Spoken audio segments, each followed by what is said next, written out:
So the way it came about is when I was hired in 2016, part of the hiring process, the town administrator at the time told me there's 3 things I can guarantee you is going to happen. We're going to be hiring a 5th firefighter per shift. We're going to be hiring a deputy chief, and we're going to be building a new fire station. Now, as I said, that was actually, the interview took place in 2015. I started the job in 2016. And we've been working on the new station since then. Everything from a feasibility study all the way up through where we currently are in design development. The station we're sitting in now was designed as a call department. Members didn't live here 24/7.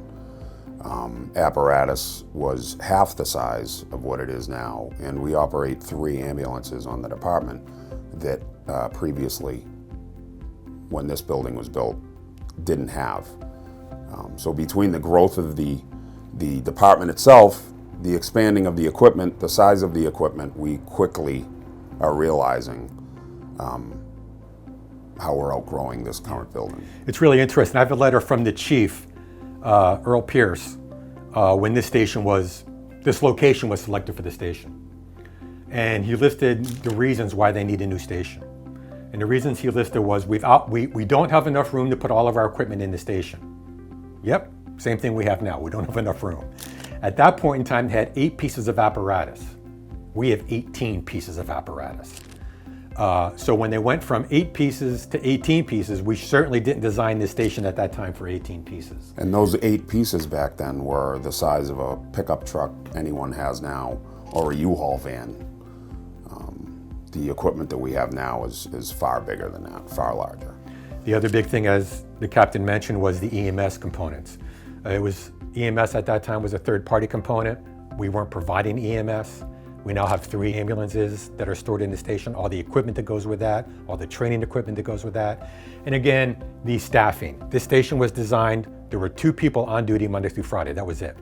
We now have 5 people on duty 24/7, hoping to expand to 7 people on duty 24/7.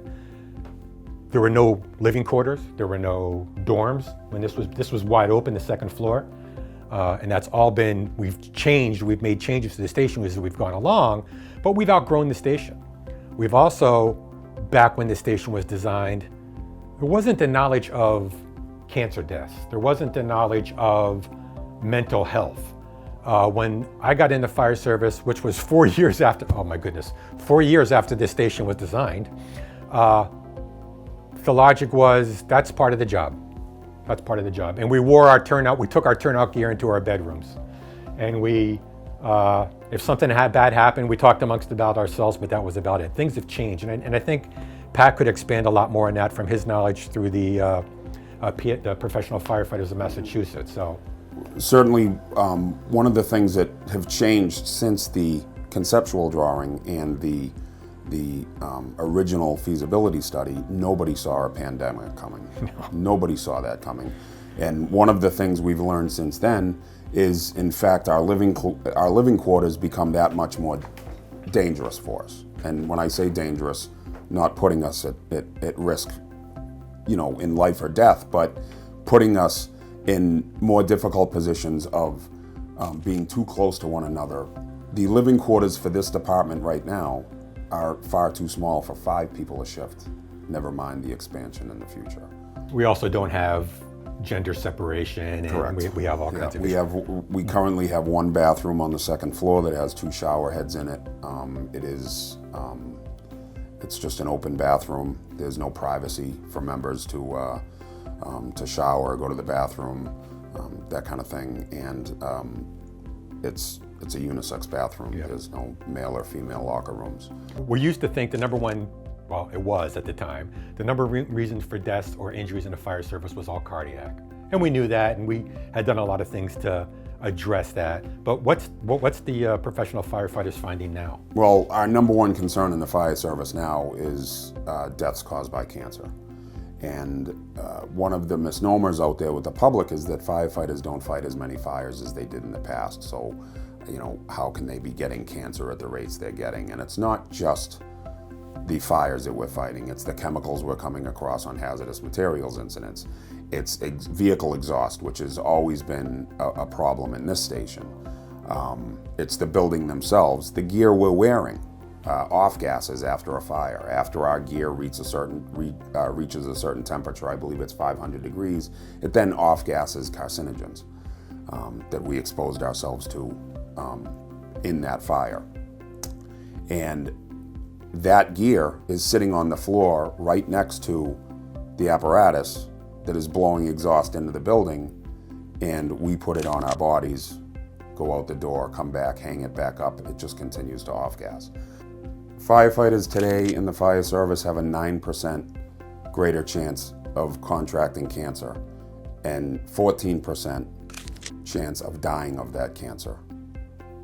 That is our biggest concern moving forward as firefighters. All we're asking for is a healthy and safe working environment for the firefighters today and tomorrow. And we've made great steps in dealing with that. We've got second sets of gear for people. We have extractors, Yes. but we're at the point now where we need to make changes to the station and layout. One of the other big concerns and the number 2 cause of deaths in the fire service right now is suicide, mental health.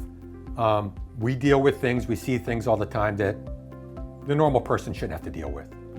And we deal with it with lots of different ways, through dark humor, through setting ourselves aside sometimes, but there's been so many studies that say the way your fire station's designed greatly affects your mental health. Being able to have a place where you can sit and look outside and see nature. Decompress. Where you can decompress, brighter areas, quiet areas you can go to. We've built all that into this new station.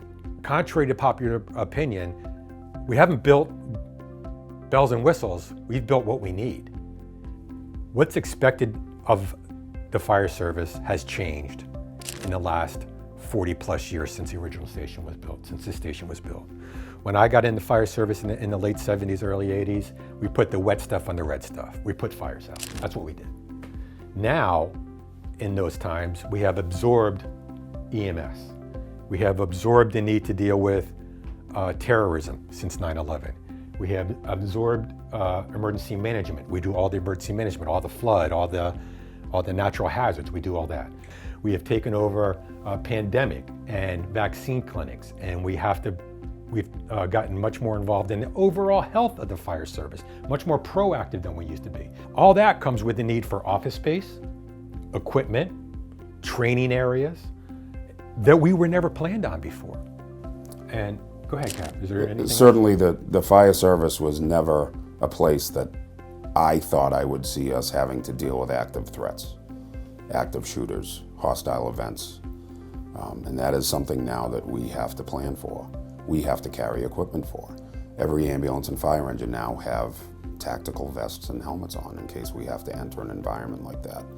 These are things that I've only been in the fire service for 23 years, and 23 years ago I never thought I'd see that stuff. And that's where we are now. And that's just in 23 years of my fire service career. Who's to say what's the next 23 years, 40 years are gonna be like?